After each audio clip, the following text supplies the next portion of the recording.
Hello friends, welcome to my channel. I am doctor Ayudh Magdum, मोसडी consultant and therapist. दोस्तों, आज मैं आपको एक ऐसे व्यक्ति को मिलाने वाला हूँ जिनको 5 साल से सीवियर लेवल का कंटेमिनेशन ओसीडी था। बहुत ज़्यादा साफ सफाई करना, बहुत ज़्यादा चीज़ों की गंदगी महसूस होना, ये सारी चीज़ों का दोस्तों उन्होंने सामना करके आज उसमें से आप बाहर निकल चुके हैं। तो मैम, आपको मैं कॉन्ग्रेचुलेट करना चाहता हूँ। ये नर्क जैसे यातना से आप बाहर निकले। अगर मैंने आपको बोला नर्क जैसी यातना तो मैं कुछ झूठ नहीं बोल रहा हूँ, सही है? सही है। जहन्नुम जो जिंदगी का जीने का मकसद ही नहीं था सर। ये देखो, आप बार बार है ना यहाँ आने के पहले अपने आप को या फिर अपने हस्बैंड को बोलते थे कि यहाँ आके ऐसा क्या 3 दिन में जादू की झड़ी चलाने वाले हैं और जिसके वजह से कि आप ठीक हो जाओगे, और ये सारे आपको जो डाउट्स आ रहे थे, क्या सच में अभी ऐसा लग रहा है कि कुछ तो जादू की जड़ी घुमाई और अब ठीक हो गए? हाँ सर, जो मैं सोच के आई थी वैसा ही लगा। जादू की छड़ी फिर गई, मैं ठीक हो गई। जो मैं इतने गोलियां खाई थी कि उससे तो मैं थोड़ा भी नहीं निकली। ओके। हाँ, ओके, जो ठीक है। 2-3 दिन में जो मैं इतना बाहर निकली। Okay ma'am. हाँ। चलो मैम, एक चीज अभी दर्शकों को आपके जुबान से बताइए कि ये 5 साल में आपने क्या क्या यातनाएं झेली, आपको क्या क्या तकलीफ हुआ, आप ये ओसीडी में क्या क्या करते थे? ये साफ सफाई वाला ओसीडी जो है, कंटेमिनेशन ओसीडी जिसको बोलते हैं, इसमें आप क्या क्या करते थे? सुबह से लेके रात तक आप क्या क्या चीजें करते थे, थोड़ा सा बताएंगे? बाथरूम को गई तो 8-8 घंटे बाथरूम में रहना। पॉटी एरिया में तो पॉटी करने के बाद गंदा लगता था पॉटी का। पॉटी एरिया को धोना, फिंगर्स डाल के धोना। कभी कभी मेरी बच्ची बाहर से रोती थी सर, ओके। मियाँ जी। ओके। तब उस वक्त 3 साल की थी वो। ओके। जी। कभी वो मैं नहा कर आने के बाद वो पॉटी कर दी होंगी तो उसे 2 घंटे नहलाती थी, उसे धुलाती थी। ओके, आपके पोटी को नहा के आने को, सब करने को 8 घंटे लगते थे, और जी। बेटी ने पोटी कर लिया तो उसको पोटी क्लीन करके नहला के आपको 2 घंटा लगता था बाहर आने। 2 घंटा। तो क्या कभी ऐसा होता था, ठंडा कभी मौसम है, ये हुआ तो आपको सर्दी हो गई, बेटी को कुछ तबीयत खराब हुआ, ऐसा कभी हुआ था? इतने देर आप पानी में रहते हो तो सर्दी वगैरह होता था आपको? हाँ, मुझे सर्दी होती थी। ओके। हाँ, उसे हुई तो मैं कभी गोली दवा दे देती थी सर। ओके, जी। ठीक है। मुझे बताओ, आप जो पॉटी करने के बाद पॉटी का एरिया धोते थे, ठीक है? जी। वो कितना समय लगता था आपको वो धोने के लिए अंदाजा? 1 घंटा, 1 से 1.5 घंटा सर। 1 से 1.5 घंटा आप सिर्फ पॉटी का ही एरिया धोते थे पॉटी हाँ। होने के बाद, ठीक है। चलो, आपने है ना और कुछ आप बताना चाहते हो, क्योंकि आपने कुछ कुछ चीजें लिखी है, मैं उसको बाद में बताऊंगा। आप कुछ खुद से और बताना चाहते हैं? जैसे आपको 7-8 घंटा लगा, बेटी का आपने बताया 2 घंटा लगा, और कुछ ऐसा डेली लाइफ में आपको बहुत समय लगता था, कुछ चीजें नहीं कर पाते थे, ऐसा कुछ बताना चाहोगे? जी सर, ये पॉटी का तो भी था। यूरिन में बद-बद में से यूरिन में भी बढ़ते गया ये टाइम। Urine okay. को 1-1 घंटा लगना, यूरिन करे तो यूरिन का छींटा पड़ गया। हाँ। ऐसा हो कि वो भी बॉडी धो के आना। दिन में 3 मर्तबा गई तो 3 मर्तबा धोना। उस ओके। वजह से 1 लीटर ही पानी पीती थी 3। ओके, हाँ, वो हाँ। अभी आपने लिखा है, वो मैं सारा चीजें बताऊंगा। जी। ठीक है। एक मैम चीज आप बताइए, ऐसी क्या चीज थी जो आपको ये थेरेपी लेने से आपको मजबूर कर दिया? क्या ऐसी क्या चीज थी कि आपको लगा कि नहीं, अभी मुझे थेरेपी ही लेना है, इधर आना ही है, 3 दिन रहना है? ऐसी जी। क्या चीज थी, मजबूरी क्या थी? मजबूरी तो समय पहले तो मेरी बेटी के वास्ते अच्छा होने का था। ओके। जी। फिर दूसरा, पहला रीज़न तो दवाइयाँ देखी, गोली खाकर देखी सर मैं। हम्म। कितने, कम से कम 13 से 12 डॉक्टर्स। हाँ। 12 से 13 लोगों को दिखा चुके थे हाँ, आप? जी। उन्हें दिखा से कुछ भी नहीं, 20% हुआ, थोड़ी बहुत एंग्ज़ायटी कम हुई, हाँ। फिर वो और ज़्यादा होना शुरू हुआ। हाँ, ओके। वज़न बढ़ना 1 कुंटल के करीब ही हो गया था सर। 95 ओके। केजी मेरा वेट हुआ अरे था। बाप रे! शुगर बता रहा था, मैं उठ पाती नहीं थी, बैठ पाती नहीं थी। ऐसे ही चली तो भी मेरी एड़ी और ये पिंडलियाँ, पैर हम्म। बहुत दर्द देते थे सर मेरे। ओके, ये कुछ कुछ आपके गोलियों के साइड इफेक्ट्स थे? हाँ। ओके, वजन बढ़ गया था, चलने फिरने नहीं हो रहा था, जी। शुगर भी बढ़ गया था, आपने ऐसा लिखा हाँ, है ऐसा इसमें। लगता था वो गोलियाँ खाने के बाद कि नींद में ही चल रही हूँ मैं। ओके, हाँ पूरा दिन नींद में रहते हो। हाँ पूरा दिन नींद में। वो तो वैसा ही है, देखो गोलियां वो थोड़ा एंजाइटी कम करती है, जी थोड़ा फिर ठीक है, चलो कोई बात नहीं। आपने कुछ कुछ चीजें लिखी है, मैं पढ़ना चाहता हूँ, उसके बाद में आप भी चीजों को बताना। इसमें सबसे इम्पोर्टेंट है ना, मैं आपको एक चीज बताना चाहता हूँ। आपका जो सीवियर लेवल का एंजाइटी था, उसके कारण आपको 5 साल आईबीएस भी हुआ था, हाँ ठीक है। आईबीएम। दोस्तों मैं आईबीएस क्या है बताना चाहूंगा। आईबीएस मतलब इरिटेबल बाउल सिंड्रोम। इसमें है ना, वो व्यक्ति को बहुत ज्यादा पेट में दर्द करता है, किसी किसी को बहुत ज्यादा कॉन्स्टिपेशन होता है, तो किसी को बहुत ज्यादा लूज मोशंस होता है। बार बार पॉटी करके आने के बाद भी वो फीलिंग आता है कि पॉटी कंप्लीट नहीं हुआ, वापस जाना, वापस आना। फिर वो जिसको कॉन्स्टिपेशन होता है, उसको पॉटी नहीं हो रहा है कारण पेट में बहुत दर्द होना। तो ये 2 प्रकार होते हैं आईबीएस में। इसमें बहुत ज्यादा पेट भी दर्द करता है, और वो इंसान पेट में गड़बड़ होता है करके ज्यादा खाता नहीं, ज्यादा पीता नहीं, सारी चीजों को अवॉइड करने लग जाता है। और मैम आपको भी आईबीएस 5 साल से था, आपने बोला कि उसके लिए आपने बहुत सारी दवाई भी खाई, ठीक है। आपको भी दर्द होता था, पॉटी आप जाते थे। जी आपने आईबीएस में क्या क्या करते थे? आपने लिखा बहुत दिन, मतलब रोए हो आप बहुत बार जी आईबीएस बहुत के लिए। दर्द देता था पेट सर मेरा। ओके। हाँ कुछ थोड़ा भी खाली होंगी तो पेट में दर्द देना शुरू हो जाता था, फौरन ही पॉटी को जाना पड़ता था मेरे सर। ओके। हाँ जैसे कि नॉर्मल चीज खाई तो थोड़ा सा कंट्रोल होना, थोड़ा सा ओके। मन मिनिमम 3 होना ही होना। अगर वो उसमें से मैं कभी जाम खा लो, पेरू खा लो, हाँ चाय पी लूं तो ज्यादा होता था। क्योंकि आपने ये भी लिखा है, आप आईबीएस के कारण जब भी कभी भी बाहर जाते थे, आप 5 से 7 रोको गोली खा लेते थे, हाँ पॉटी सर। रोकने की, ये जी करते थे। और सबसे एक चीज जो मतलब मुझे भी शॉकिंग लगी, मैं बताना चाहूंगा, ये मैम जब इधर आए, इन्होंने यहाँ पे आने के पहले 15 रोको के टैबलेट्स खाए थे, ताकि इनको पॉटी ना आ जाए। जी नहीं तो सर। ये यहाँ तक पहुंचने ही नहीं वाले थे, ऐसे उनको लग रहा था। तो देखो ये इनका आईबीएस कितने सीवियर लेवल पे जा चुका था। तो मैम आपको एक मैं सवाल पूछना चाहता हूँ, जो आपको आईबीएस की वजह से तकलीफ हुई, इतना सारा आपने इलाज किया, क्या क्या मतलब दवाई खाई, फिर आपने होम्योपैथी की दवाई ली, फिर आपने एलोपैथी की दवाई ली, आपको जो आराम यहाँ मिला आईबीएस का, वो अभी तक कहीं पे भी मिला था 5 साल में? नहीं सर थोड़ा भी नहीं। मैं डॉक्टर्स को भी बताई, वो भी ट्रीटमेंट करे, उसका भी फायदा नहीं हुआ। आयुर्वेदिक में 1.5 साल बताई मैं। ओके। हाँ आयुर्वेदिक। हाँ वो आपने ये भी किया था ना, हाँ आयुर्वेदा का कुछ हाँ बताया था बस्ती आपने, करी बस्ती मैं। किया था, वो सब हाँ भी किया, उससे उससे भी। उल्टा और ज्यादा बढ़ गया सर मेरा। ओके, ठीक है। चलो अभी आईबीएस के बारे में आप क्या बताना चाहते हो? अभी देखो आपको 3 दिन हो गया इधर, जी क्या आई क्या बताना चाहते हो दर्शकों को? जी मैं यहाँ पर आई, मुझे आईबीएस की प्रॉब्लम थी, सर को बताना था मुझे कि मैं मोशन इतने होते बोलकर। तो वो इस रोको गोली का तो असर था ही, पर पोटी होने के लिए मैं पानी पूरी ज्यादा खाई, हम्म, एक कोल्ड ड्रिंक आधा लीटर का पी ली। हाँ ठीक है। मिर्ची, वो पोहे में की मिर्ची साबित खाना शुरू कर दी मैंने। हाँ हम्म। खाना मैं सिर्फ एक टाइम खाती थी सर, एक टाइम खाई तो भी मोशंस होते थे मेरे को। ओके, अभी अभी क्या रिजल्ट दिख रहा है आपको आईबीएस के बारे में? क्या जी लोगों को बताना चाहोगे? जी 3 दिन में क्या दिखा है आपको? मैं 3 टाइम खाना खाते पर भी मुझे पॉटी एक ही टाइम आती थी, ऐसे नॉर्मली आती थी। नॉर्मल। क्या आपको जो आईबीएस में दर्द होता था, आईबीएस का तकलीफ अभी है कि जा चुका है? आपको क्या लग रहा है? मुझे तो पूरा गए जैसा लग रहा सर, पूरा आपको पूरा। लग रहा है 100% ठीक हो गया आपका आईबीएस? हाँ सर। क्या बात है, बहुत बढ़िया। हाँ आपको वापस में बहुत सारी बधाइयाँ देना चाहता हूँ। देखो मैम क्या होता है, जब मैं मेहनत लेता हूँ यहाँ पे, जब आप आते हो, मैं और मैम जब मेहनत लेते हैं, और उसमें से अगर कोई पेशेंट आते हो अगर ठीक होते हैं ना, तो उनकी खुशी में ही हमारी खुशी होती है। जी सर। अगर कोई ठीक होता है तो हमको भी बहुत अच्छा लगता है, ऐसा जी सेटिस्फाइड लगता है। जी तो मैं वापस आपको कॉन्ग्रेचुलेट करना चाहूंगा उस चीज के जी लिए। आपने कुछ कुछ डर लिखे हैं, जो आपको कंटेमिनेशन ओसीडी के दौरान थे, उस चीजों के बारे में मैं पढ़ना चाहूंगा। जी सर।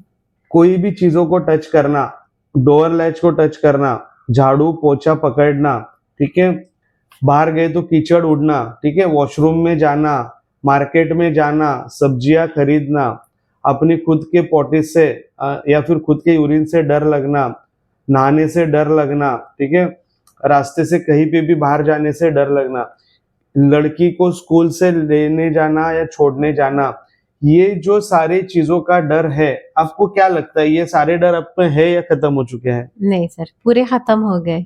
क्या बात है, क्या बात है मैम, बहुत बढ़िया है। आप है ना कुछ कुछ चीजें अवॉइड भी करते थे, टालते थे, ठीक है? हाँ। मैं उसके बारे में भी दर्शकों को बताना चाहूंगा। आप है ना चाय नहीं पीते थे, ठीक है, चाय आईबीएस के चक्कर में। जी। कोल्ड ड्रिंक आपको बहुत पसंद है, नहीं पी कोल्ड पाते थे, ड्रिंक ठीक है। आपको पानी पूरी बहुत पसंद है, नहीं खा पाते नहीं। थे। फिर मिर्ची की चीजें आपको अच्छी लगती थी, लेकिन आईबीएस के कारण आपने बंद कर दी नहीं। थी। बाहर जाना बंद कर दिया था, दूध के पैकेट को टच करना बंद कर दिया था, पानी पीना एकदम कम कर दिया था। 1 लीटर के ऊपर आप पानी नहीं पीते थे, जी। ज्यादा खाना नहीं खाते थे, जी। ताकि आपको पॉटी आ जाए और पॉटी की वजह से आपका कंटेमिनेशन ओसीडी चालू हो जाएगा, ये चक्कर में आप नहीं खाते थे। जी। बाहर से कोई पार्सल आया तो उसको टच नहीं करते थे, बाहर से कोई फैमिली मेंबर्स और फ्रेंड्स आए वो आपको नहीं चलता था। जी। आप भी लोगों के घर जाना अवॉइड करते थे, दोस्तों को जी। मिलना, बाहर जाना, जी। लड़की को खेलने भेजना आप अवॉइड करते थे। जी। ये सारी चीजें आप करते थे, क्या ये चीजें आप करोगे अभी आगे से? बहुत आसानी से करूंगी सर, मैं जितना मेरे को वो टालोगे नहीं, चीजें नहीं करोगे अभी? नहीं, जितना ओके। जितना ज्यादा एंजाइटी होती थी ना, अब ऐसा लग रहा है कि कुछ ही नहीं है मेरे में। देखो इधर आके है ना, मैंने देखा आपने कुछ कुछ चीजें जानबूझ के भी की है। अपन ने पानी पूरी कितने बार खाया? 2 बार, हाँ 2 बार तो। ठीक है, 2 बार पानी पूरी खा लिया, जी। ठीक है। चाय तो डेली पी रहे हैं, आए हाँ। तब से 2 बार चाय पी रहे हैं, और अदरक वाली चाय से तो और ज्यादा पेट में दर्द होता है सर, अदरक वाली चाय होना बोल के पी रही थी मैं। ठीक है। 2 बार चाय पी लिया, कोल्ड ड्रिंक भी 2 से 3 बार पी लिया, आप डेली अचार खा रहे हो। हाँ, अचार नहीं खाती थी। देखो दोस्तों, क्या कंडीशन थी 5 साल, आज ये सारी चीजें आज ये कर पा रहे हैं और इनका आईबीएस पूरी तरह से खत्म हो चुका है 3 दिन में। देखो, ये आपको मैं यही बताना चाहता हूँ, क्या होता है, लोगों को क्या लगता है पेट खराब है, उनको लगता है कि पेट की बीमारी हुई है। नहीं दोस्तों, ओसीडी में बहुत ज्यादा एंजाइटी बढ़ जाती है और उस एंजाइटी के कारण लोगों में टिनिटस होना, कान में आवाज आना, पेट में दर्द होना, आईबीएस होना, ये सारी बीमारियां हो जाती है। क्या होता है, ब्रेन और पेट एक दूसरे के साथ कनेक्टेड रहते हैं। अगर ब्रेन में कुछ प्रॉब्लम हुआ तो पेट में गड़बड़ होता है, पेट में कुछ गड़बड़ रहा तो ब्रेन में प्रॉब्लम।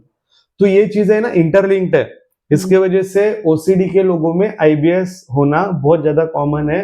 आप आईबीएस का ट्रीटमेंट लेने जाते हो, सारा चीजें करते हो, सारे टेस्ट करते हो, सारी दवाई लेते हो, लेकिन आप ओसीडी को ठीक नहीं करते हो।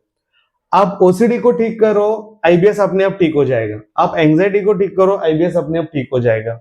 उसके लिए कुछ आईबीएस के ट्रीटमेंट लेने की जरूरत नहीं है, ठीक है। देखो मैम, आपने और भी कुछ चीजें कहा था, इधर लिखा है, हाँ, आपने ये चीज तो बताई कि क्या चीज थी कि आपको मजबूर कर दिया ट्रीटमेंट लेने को। जो आपने बताया कि बेटी के लिए आपने ये चालू किया, मतलब आपको ऐसा था कि आप रोते थे घर में क्योंकि बेटी को स्कूल नहीं भेज पाते थे, बेटी, हाँ, हाँ, वो थोड़ा सर सा बताएंगे? मुझे भी यूरिन इन्फेक्शन हो गया, पेट में दर्द देना शुरू हो गया, जैसा पानी कम पीने के बाद से तो वो होने यूरिन वाला इन्फेक्शन तो होना ही है, होना है। ठीक है। तो मुझे हुआ, कुछ थोड़ा हुआ चले गया सर, मेरी बेटी को ही हो रहा था, अरे बाप साइड रे, में दर्द दे रहा था, वो भी पानी कम पी रही थी मेरा देखकर। ओके, हाँ, उसका वजन 18 किलो के 17 किलो है, डॉक्टर बोले उसकी उम्र के हिसाब से वो वजन नहीं है। ओके, हाँ, मेरे वजह से वो खाना नहीं खा पा रही थी, मैं घंटों से बाथरूम में रह रही थी, 4-4 घंटे वो खाना नहीं पा रही थी। वो पॉटी आई, यूरिन आया, वो रोक लेके उसे साइड में दर्द देना शुरू हो गया था, ओके। और इन्फेक्शन। बेटी आपकी कब से स्कूल नहीं जा रही है? 1.5 साल से। 1.5 साल से नहीं जा रही है, मतलब देखो ये तो बहुत ही सीरियस कंडीशन होगी कि अपनी खुद की बेटी जी। नॉर्मल चीजें नहीं कर रही है, बाकी बच्चों के जैसे स्कूल नहीं जा पा रही थी, तो ठीक है। और जब हस्बैंड रहते थे तभी वो स्कूल जाती थी बीच हाँ, बीच में, ठीक है। जाती थी। आप ये बाहर की चीजों से इतना डरते थे, जैसे कि दूध का पैकेट नहीं छूना, सब्जियों को नहीं छूना, इसके लिए आप गैस को नहीं छू पाते थे, खाना नहीं बना सकते थे, जी। आप मेस से खाना मंगवा के खाते थे। आपने कितने दिन से मेस लगाया था? 2 साल से सर। 2 साल से आपने मेस लगाया था।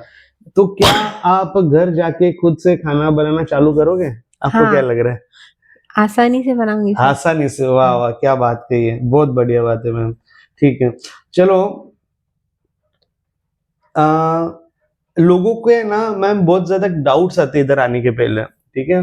देखो अभी इतने लोग इतने साल से आ रहे हैं, कोई यूपी से आ रहा है, कोई जम्मू से आ रहा है, कोई केरला से, कोई आसाम से, कोई राजस्थान से, इतने लोग इधर आके ठीक होके भी गए। आप खुद इधर आए, 3 दिन जी। रहे, आप भी आज जाओगे, ठीक है। तो भी लोगों को डाउट आता है कौन से डॉक्टर है, किधर है, मुंबई में कहाँ रहते हैं, पता जी। नहीं कैसे ट्रीटमेंट करेंगे, क्या करेंगे।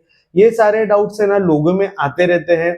क्या इसके बारे में थोड़ा बहुत आप दर्शकों को कुछ बताना चाहोगे, जो भी देख रहा है, ताकि ना आप कुछ बताओगे तो हो सकता है कि उनको फायदा मिले और आपके बताने से तुरंत डिसीजन लेके आज मतलब आ जाएंगे वो जल्दी से जल्दी। ऐसा जी। कुछ बताना चाहोगे? जी सर, मैं ऐसे ही बैठे वाली थी, तो मैं सर्च करी, आप यूट्यूब पे देखिए सर। ओके, यहाँ यूट्यूब पे मेरे जैसे कई पेशेंट थे। एक ओके, पेशेंट का देखी मैं, तो ओके, और पेशेंट होंगे बोल के मैं वो क्लिक करके आपके चैनल को पूरे सारे वीडियोस थोड़े-थोड़े करके देखी मैं। ओके। जब सब्सक्राइब कर लिया होगा तो जी, बाकी भी आ हाँ। गया। हाँ, तब इतना सोशल सोशल मीडिया पे जब आके अपना फेस दिखाना, अपनी क्या? पूरी चीज़ें बताना, तो इतनी तो मालूमात है सर कि ये चीज़ें हम्म, इतनी बड़ी चीज़ होने के बाद भी आप सामने रह के बता रहे, वो तो भरोसे के काबिल के है सर। देखो वही तो मैं इतना बड़े सोशल मीडिया के प्लेटफॉर्म पे आता जी, हूँ, लोगों के सामने बात कर रहा हूँ, जी, सब कुछ बता रहा हूँ, वीडियोस डाले हुए हैं, तो हाँ, भी लोगों को देखो। क्यों शकारा? हाँ, देखो ओसीडी एक डाउटिंग डिसऑर्डर है, ठीक जी, है। मैं मानता हूँ उनको शक आना मतलब हो सकता है, ओसीडी के पेशेंट है, OCD is a doubting disorder, तो उनको डाउट्स आ रहे हैं। जी, लेकिन सारे फैमिली मेंबर को, बाकी लोगों को डाउट आते हैं। तो देखो दोस्तों, इन्होंने भी क्या किया था, इन्होंने एक वीडियो देख लिया, सब्सक्राइब करके बाकी वीडियोस देखा, उनको समझ गए कि इधर लोग ठीक होते हैं, तो जी इधर सर। आए हैं ट्रीटमेंट लेने। आप भी है ना, आप ये वीडियो देख के ना भूल जाते हो सब्सक्राइब करना, तो आप भी है ना मेरे चैनल को सब्सक्राइब करो, बेल आइकन दबाओ, ताकि आपको भी जो भी ओसीडी से रिलेटेड, एंजाइटी से रिलेटेड जो भी पेशेंट्स के वीडियोस है वो आप तक पहुंच जाएंगे, आप उसको देख सकते हो, ठीक और है। सर हम्म, साथ में मैडम भी थे। हाँ, हाँ, हाँ, हाँ, हाँ, और कोई अपनी वाइफ को इतना ओके। ये ट्रीटमेंट में वो भी है, वो वो भी है, वो मैडम भी भी है। हेल्प करते हैं हाँ, बहुत सारा। फीमेल्स रहते तो उनका थोड़ा हाँ, हेल्प हाँ, ज्यादा हो जाता है ना। हाँ। हाँ, सब चलो। में ज़्यादा तो मैडम आना बहुत बड़ी बात है। हाँ, चलो बहुत अच्छा, जी, ठीक है। और एक चीज घर में बहुत लोग सोचते हैं, वीडियोस देखते हैं, आपने भी शायद पहले सोचा है कि नहीं, आपके बारे में नहीं, कि मैं घर में ही बैठ के ठीक हो जाऊंगा, या फिर चलो बाद में देखते हैं, थोड़े अभी कुछ समय नहीं मिल रहा है, बाद में आके ट्रीटमेंट लेते हैं। ऐसे बहुत सारे लोग सोचते हैं, और बाद में मैंने देखा है, जी, 3 साल पहले मेरे से जिन्होंने बात किया था, अभी मुझे बोल रहे सर बहुत सीवियर हो गया। जनवरी में जिन्होंने बात किया था, अभी फोन जी, करके बोल रहे बहुत सीवियर। क्या आप उनको बताना चाहोगे कि जल्द से जल्द आके खत्म करो इस टॉपिक को और फिर लाइफ में आगे बढ़ो, क्योंकि लोग आते ही नहीं, लोगों जी, को लगता है हो जाएगा, कर लेंगे। आप क्या बताना चाहोगे? जी, ओसीडी कैसे पहले कम रहता है, ज्यादा रहता है, बाद में बढ़ता है, आपका क्या जी, एक्सपीरियंस है, थोड़ा सा बताइए। जी सर। पहले तो मुझे थोड़ा था, हाँ, हाथ धोने से, फिर यूरिन से हुआ सर। हम्म, यूरिन होते-होते बाहर जाना अवॉइड करना शुरू करी। ओके, एक-एक स्टेप बढ़ते जाता है सर, जैसा-जैसा 1 साल जाता है, दूसरा सिम्पटम चालू हो जाता है। हम्म, जितना हो सके उसको वहाँ से उसकी जड़ काटना चाहिए सर, क्यों वो फैलते जाता है। अभी ये जो मेरे को यूरिन का था, पॉटी का नहीं था, पॉटी का हम्म, तो सब में ज़्यादा बन गया कि मैं 10-10 घंटे अंदर रह गई। 10 घंटे दिन के आप अंदर ही हाँ, रहोगे तो 8 घंटे। हम्म, हाँ, तो मैम आप क्या दर्शकों को क्या बताना चाहोगे, इधर आके ट्रीटमेंट लेना चाहिए, जी, क्या करना चाहिए, ऑफ़लाइन तो ऑफलाइन? सर उतना ज़्यादा नहीं होगा। मैं ऑनलाइन नहीं होगा कि ऑफलाइन नहीं होगा? जी, ऑनलाइन। ऑनलाइन, हाँ, ओके। अब जितना मैं यहाँ आकर करी, मैं हम्म, ऑनलाइन नहीं कर सकती थी सर। नहीं कर सकते हाँ, मैं समझ ओके, ही नहीं पाती थी। ओके। तो आप हाँ, लोगों को क्या बताना चाहोगे, इधर आओ जल्दी से ठीक हो जाओ, क्या जी, बता? ठीक इध है, इधर से इधर ही आए ना सब भी, हाँ, तो ठीक 100% होंगे, वो ओके, ऑनलाइन नहीं सर। ओके। देखो आपने बताया था कि आपने 13 से 14 लोगों को पहले दिखाया था, ट्रीटमेंट करवाया था, 4 धर्म गुरुओं को दिखाया था, कुछ तो 7-8 साइकियाट्रिस्ट को दिखाया था, एलोपैथिक मेडिसिन ली थी, फिर बाद में 2 होम्योपैथी के डॉक्टर को दिखाया था, उनके मेडिसिन लिए, बाद में आयुर्वेदा का ट्रीटमेंट लिया, बहुत सारे हाँ, मेडिसिन आपने खाए। देखो उनका ट्रीटमेंट तो आपने लिया, और यहाँ के ये थेरेपी वाला भी चीज आपने किया, ठीक है। हुँ, क्या आप कुछ बताना चाहोगे कि उनके ट्रीटमेंट में और यहाँ मेरे ट्रीटमेंट में कुछ फर्क है? कुछ आपको कुछ बताना चाहोगे उससे? क्या फर्क आपको महसूस हुआ वो ट्रीटमेंट में और ये ट्रीटमेंट में? वो ट्रीटमेंट में थोड़ा बहुत ठीक आराम लगा। हम्म हाँ, 1 महीने के बाद और अच्छा होऊँगा, ऐसा-वैसा, बस सोचते-सोचते हम्म ऐसे ही डॉक्टर बदलते जाते थे। ओके, हाँ, मतलब थोड़ा सा आराम मिला देखो। हाँ, थोड़ा-सा आराम मिलता था, फिर जैसा कि वैसा मतलब। हाँ, देखो दोस्तों, मेडिसिन जो है ना, जो आप ऐसे सारे मेडिसिन खा रहे हो, ठीक है, एंटी एंग्जाइटी के पिल्स ले रहे हो, इससे है ना ओसीडी कंट्रोल में कर सकते हैं। जड़ से निकालना है तो थेरेपी बहुत इंपॉर्टेंट है। कोई कोई लोग हैं जिनमें मेडिसिन बहुत अच्छा काम करती है, कोई कोई लोग हैं जिनमें मेडिसिन सिर्फ 10-20% ही काम करती है। अगर आप मेडिसिन ले रहे हो तो आपको थेरेपी लेना भी मस्ट है। ये सारे साइकेट्री की किताबों में भी लिखा है। ओसीडी के लिए मेडिसिन के साथ थेरेपी देना ही पड़ता है और थेरेपी बहुत इफेक्टिव है। मेरे इतने साल का एक्सपीरियंस है, इतने सारे लोग कहाँ-कहाँ घूम के आ जाते हैं और एंड में जब थेरेपी लेते हैं उसके बाद ही ठीक उनको महसूस होता है। क्या आपको इधर जितना अच्छा महसूस हुआ है अभी तक, ये इतना अच्छा महसूस होना, ये आपको लास्ट कभी 13-14 लोगों के पास हुआ था? इतना ज़्यादा महसूस हो? नहीं सर, इतना अच्छा महसूस आपको कभी भी नहीं हुआ? लास्ट नहीं 5-6 साल में एक बार भी नहीं हुआ? थोड़ा बहुत अच्छी होती थी तो 3 घंटे में, 2 घंटे में आ जाती थी बाथरूम में से। ओके, हुँ, ओके। ठीक है। चलो, बहुत अच्छा। मैम, मैं आपको वापस बहुत सारी बधाइयाँ देना चाहता हूँ और आपके फ्यूचर लाइफ के लिए मैम ऑल द बेस्ट। आप जी, अभी एकदम अच्छे से रहो, बच्चे के साथ खुश रहो, हस्बैंड के साथ खुश रहो, आपका लाइफ एकदम अच्छे से फ्रूटफुल जियो, ठीक है? तो देखो मैम, आपको मैंने कुछ-कुछ चीज़ें बताई है, ठीक है? जो आगे भी आपको करना है। जी, आपको ये जो प्रैक्टिस इधर आप करते हो, ये 2 से 3 महीना कंटिन्यू आपके घर पे भी करना है। और हुँ, ये सारी चीजें आपने बोला है कि करोगे, ठीक है? हाँ, ओसीडी क्रोनिक बीमारी है। आप भले आपको लग रहा है कि आप 80% ठीक हो गए, आप 100% ठीक हो गए, कुछ भी हो, भले आप 100% भी ठीक हो गए होंगे, तो भी ये चीजें घर जाके करना है, क्योंकि ओसीडी के पैटर्न स्ट्रांग होते हैं, ठीक है? जी, उसको तोड़ना बहुत जरूरी है, ठीक है? तो ये सारी चीजें आपको करना है। और चलो मैम, शुक्रिया आप यहाँ तक आए, आपने राइट, ट्रीटमेंट लिया और अभी आपने दर्शकों के सामने आपकी पूरी कहानी बताई। Thank you so much. तो दोस्तों, मैं आपको है ना यही चीज बताना चाहूंगा, आप है ना कुछ भी करके यहाँ तक पहुंच जाओ। बहुत सारे लोग कुछ ना कुछ रीजन देते हैं, बच्चे छोटे हैं, बच्चों का एग्जाम है, फिर जॉब में से छुट्टी नहीं मिल रहा है, ऐसा हो रहा है, वैसा हो रहा है, ये है क्या, दिवाली आ रही है, दशहरा आ रहा है। दोस्तों, ये पूरा जिंदगी चलता रहेगा। आपके लाइफ का अगर कुछ प्रायोरिटी है, कुछ आपके लाइफ में सबसे ज्यादा इंपॉर्टेंट है, तो वो है ओसीडी को खत्म करना। देखते देखते ये माइल्ड लेवल का कब मॉडरेट और कब सीवियर बन जाएगा आपको भी नहीं पता चलेगा। जब तक ये माइल्ड लेवल में है तभी उसका ट्रीटमेंट लेके खत्म करो। सीवियर लेवल में जाओगे तो नरक से भी बदतर जिंदगी है। तो मैं चाहता हूँ दोस्तों, जल्द से जल्द आपके नियर बाय थेरेपिस्ट कोई है उनसे ट्रीटमेंट ले लो। मैं ऐसा नहीं बोल रहा हूँ कि यहाँ तक आ ही जाओ, यहाँ पे नहीं आ पा रहे हो, ऑनलाइन ट्रीटमेंट नहीं ले पा रहे हो, तो आपके नियर बाय थेरेपिस्ट है उनसे ले लो। लेकिन दोस्तों, ट्रीटमेंट लो। थेरेपी जितना, जो भी साइकोथेरेपी की मैं बात कर रहा हूँ, उसके जितना दोस्तों इफेक्टिव चीज कोई भी नहीं है। तो इसी संदेश के साथ दोस्तों, मैं आज का वीडियो समाप्त करना चाहता हूँ। Please take care of yourself. Thank you so much, शुक्रिया। और दोस्तों, एक चीज मैं ऐड करना चाहता हूँ, आपको अगर ये वीडियो पसंद आया होगा तो कमेंट बॉक्स में जरूर कमेंट करके बताइएगा। अगर आप चाहते हो मैं कोई दूसरे टॉपिक्स पे वीडियो बनाऊं या फिर यही टॉपिक पे कुछ दूसरा वीडियो बनाऊं, तो दोस्तों कमेंट बॉक्स में आपका जो भी राय है वो मुझे बता देना। And thank you so much, शुक्रिया दोस्तों।